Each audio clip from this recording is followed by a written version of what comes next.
Hey there, Langham Creek, class of 2015. Ms. Hayes here, coming to you from English class today on this EOC Eve. It's not really the eve, but it's the Friday before EOC Monday, so it counts. I just want to let you know we're going to have a good time today. I'm happy to share a little bit of your English class with you today, and we're going to talk about what you need to do today, tomorrow, and Sunday in order to be ready to come in and do a great job on Monday. We're going to have a little fun. We're going to laugh a little bit. I'm going to get you some more tricks and tips, and then I'm going to send you home with some resources that you could use to practice and really feel confident about coming in Monday and doing a great job on the EOC. That's why you do it with a hairbrush. This is a puppy that is very, very excited to be eating.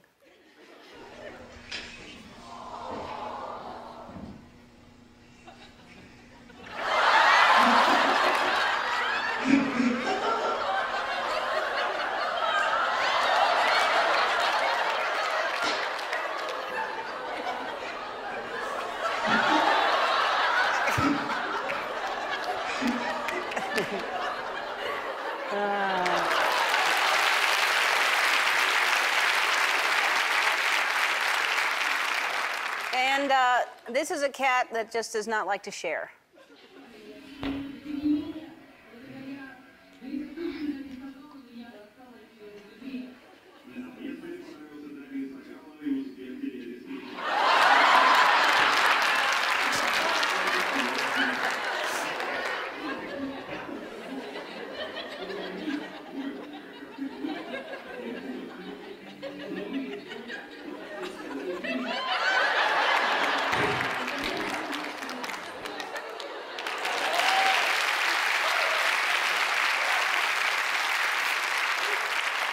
I've never seen cats enjoy water so much. That's, this is someone's aunt, Aunt Carol, and I can tell you right now, I would like Aunt Carol to be here on this show. Let's watch.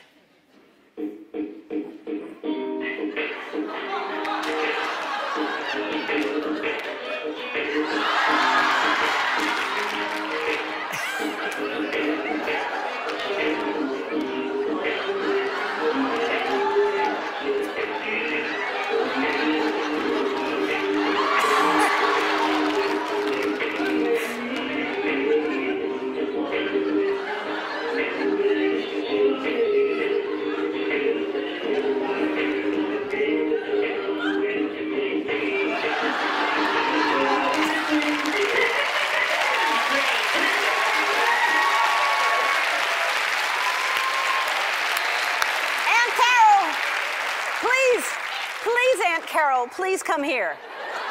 Please. All right, this is a golden retriever named Bailey, and seems to really, this is so cute, loves music.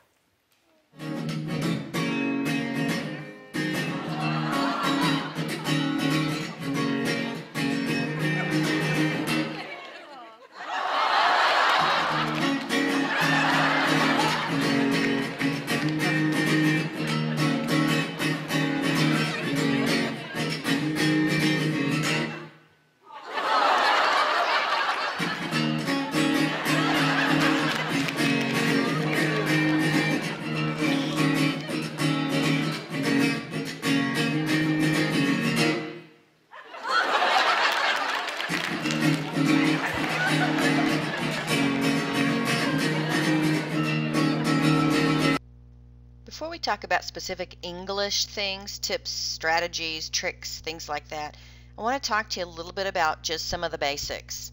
You know, I think whenever we need to refocus and get to the core of what we need to do, we just need to get back to the basics. We need to get rid of the fluff, rid of the details, and a lot of the things that is interfering with our ability to be successful.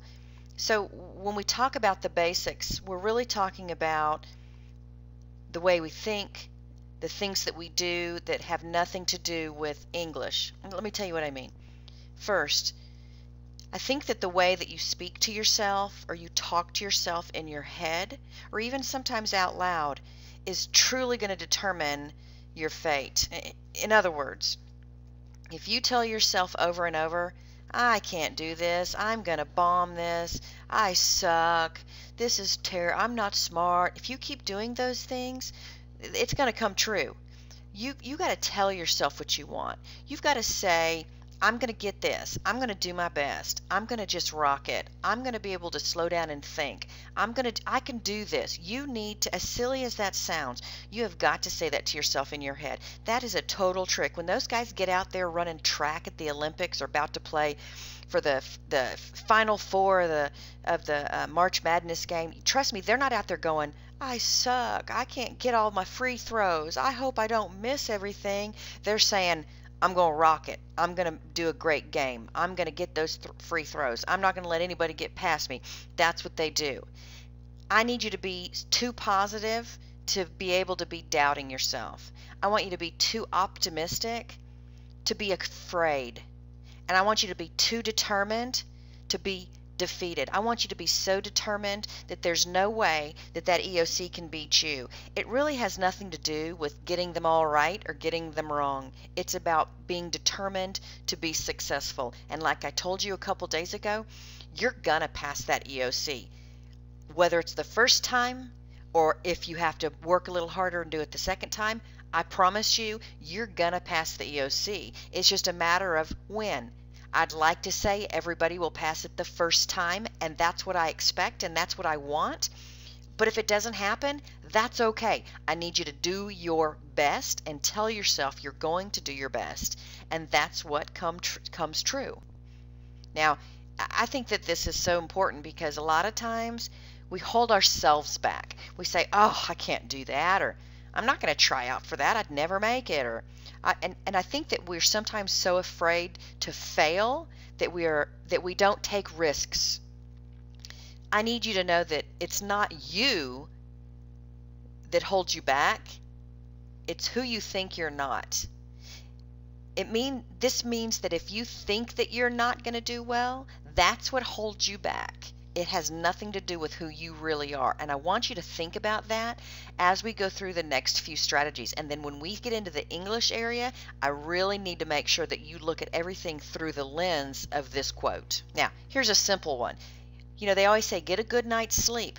But what is that? 8 hours. I need you to get 8 hours of sleep. So let's back it up.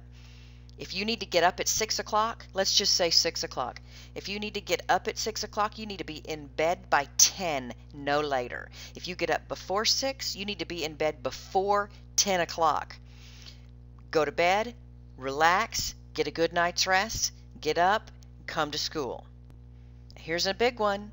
You need to eat a breakfast. Now, I don't care if you eat cereal or pancakes or Carnation instant breakfast with milk. I don't care what you eat, but eat something. You need to try to eat at least 500 calories. Try to eat some protein. Milk is protein.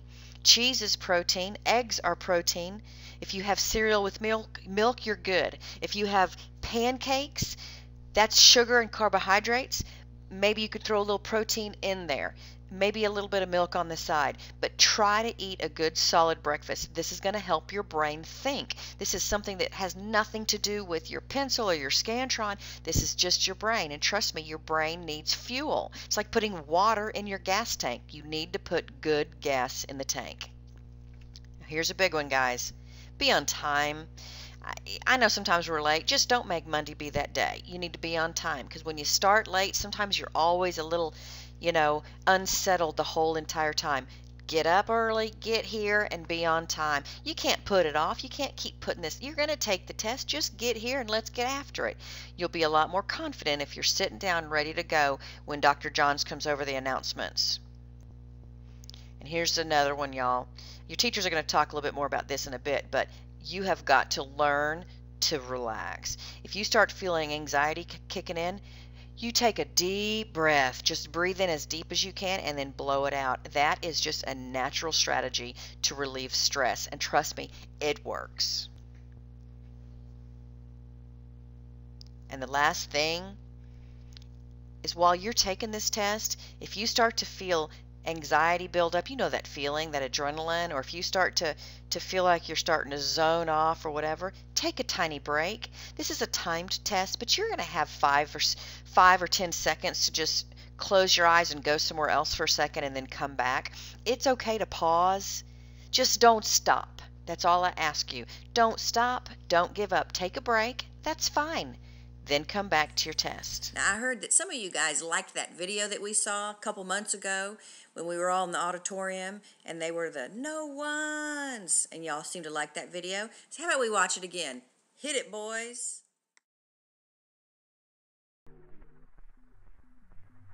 Get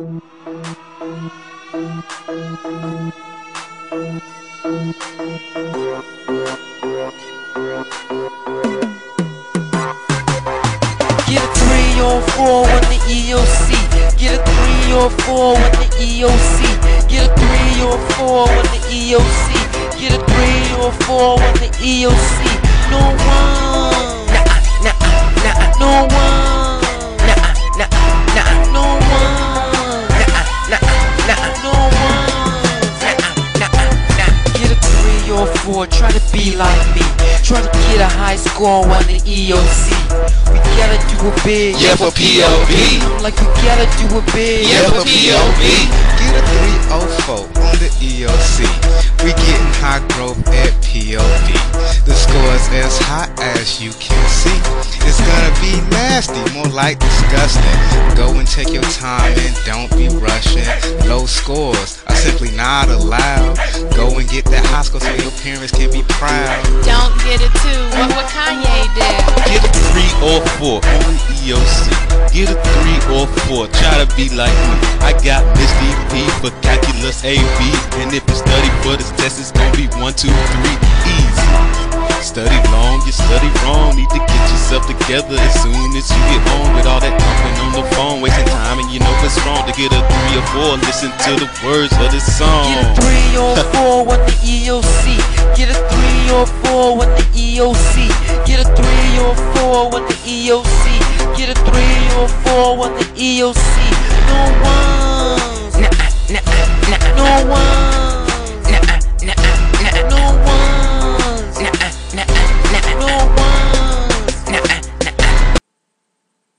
Hey guys, let's talk about English a little bit. I'm so excited to share this with you. Teachers, if you haven't had an opportunity to, I want you to grab these these packets that we made for Langham Creek only, and pass those out. Kids, listen to this. While your teachers are doing this, I want you to keep listening to me. We are so excited because we got some insider information. Inside this packet is a section for writing and a section for reading, and these are the actual EOC questions that they initially wrote when they were telling us what to expect. Now, these have only been out a little bit, hot off the press, and you know what we did? We made copies for you. Now, not only did we make copies for you, we've written some notes on there. We've written down stuff for each of the questions that are going to help you kind of work through them. And I'm going to talk to you a little bit later about what I want you to do with this when you go home. Now, we're not going to speak specifically to each question and go through them right now. But for the next couple minutes, I'm going to talk a little bit about some of them and some of the tips and strategies that are written down in here. And then when you go home, you'll understand what they mean. Okay, so let's talk about English and like the specifics about answering the question. Let's talk about commas. Now, I love this because it talks about 2 different ways you can say the same thing, but with a comma, it totally changes it. Let's eat Grandpa, or let's eat Grandpa. See the difference? Yeah, watch those commas. Say it to yourself. Make sure it makes sense. When you see the comma, pause. You're not wanting to eat Grandpa. You're wanting to eat with Grandpa. All right, now check this one out. You know, it says amid the Ursine humor in all of this, blah, blah, blah. And then it says the tone. Well, I don't know why he's going to be angry. He's not threatening you. And it's pessimistic means it's just negative. It's not. And if you'll notice, there's 3 words that are kind of negative. All 3 are very negative. And then there's one that's kind of neutral, just talking about being cautionary or just giving, like informative, but with just be a little careful. oftentimes when you have 4 answers and 3 of them are very negative or very positive or very similar, many times if you don't know the answer is the 4th one. Now, in this instance, it worked. It may not work all the time, but this is a great example of it. I wrote it in your packet so you can look through that again and see if you find that pattern anywhere else. Now check this one out. I love this one. Oh my gosh. Remember, use the dictionary. On tax, you couldn't use a dictionary for all this stuff. Now you can. But kids aren't going to at other campuses because they're going to forget. Use your highlighter. Use the dictionary. The dictionary will give you the answer to this. If you look up ursine in the dictionary, it says bears. Who knew? All right. We're going to have to write a few essays. I want to show you this. I didn't even really do the best job of reading it, but I read the prompt. I didn't read the entire story as like you will, and I just threw this together, and I want to show you how there's a pattern to writing these essays, and you follow the same pattern every time, just change the words. Okay, here's your prompt. This is about the bear article. It's in your packet, so play with it this weekend. Okay, the question is, how does the writer's approach to the topic make it more accessible to the reader? What does accessible mean? Probably just easier to understand or easier for you to make sense of it and to apply it in your life or whatever.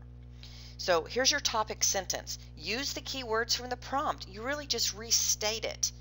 Here's a good one. In yellow, it's kind of what I wrote for my essay.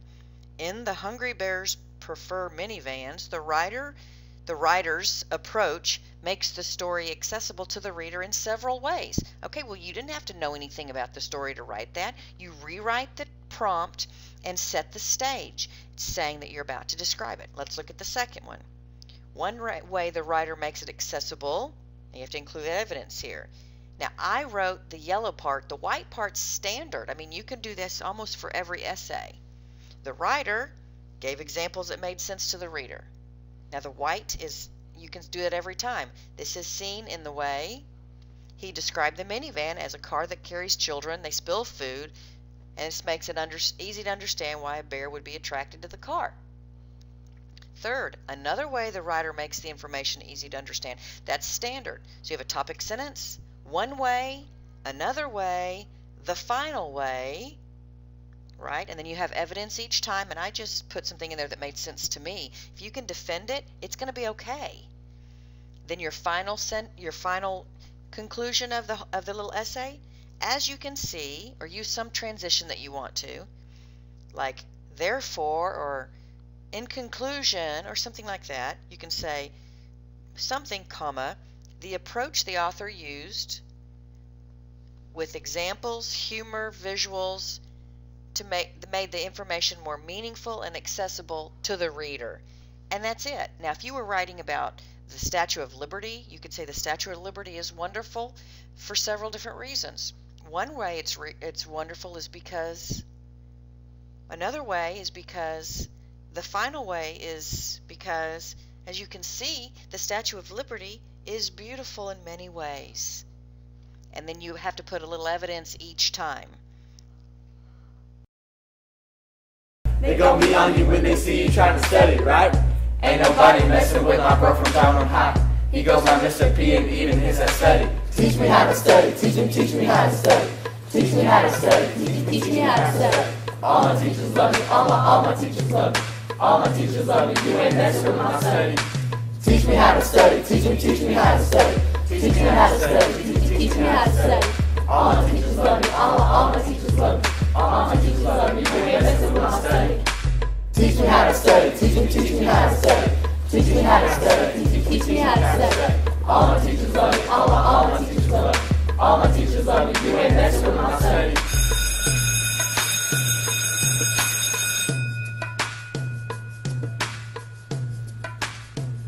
Now, I hope that this has given you some hints on how to study. I hope we taught you how to study, and I hope that you use these tips and tricks on Monday. I also hope this weekend that you take some of the advice that we gave you today and you rest and you relax and you get some good sleep and you get some good food and you're on time and all of those things. Thank your teachers for all the help that they've given you this semester and last semester. They're awesome teachers, and they're so devoted and dedicated to you. For the rest of the period, I think they're going to talk to you about all kinds of things.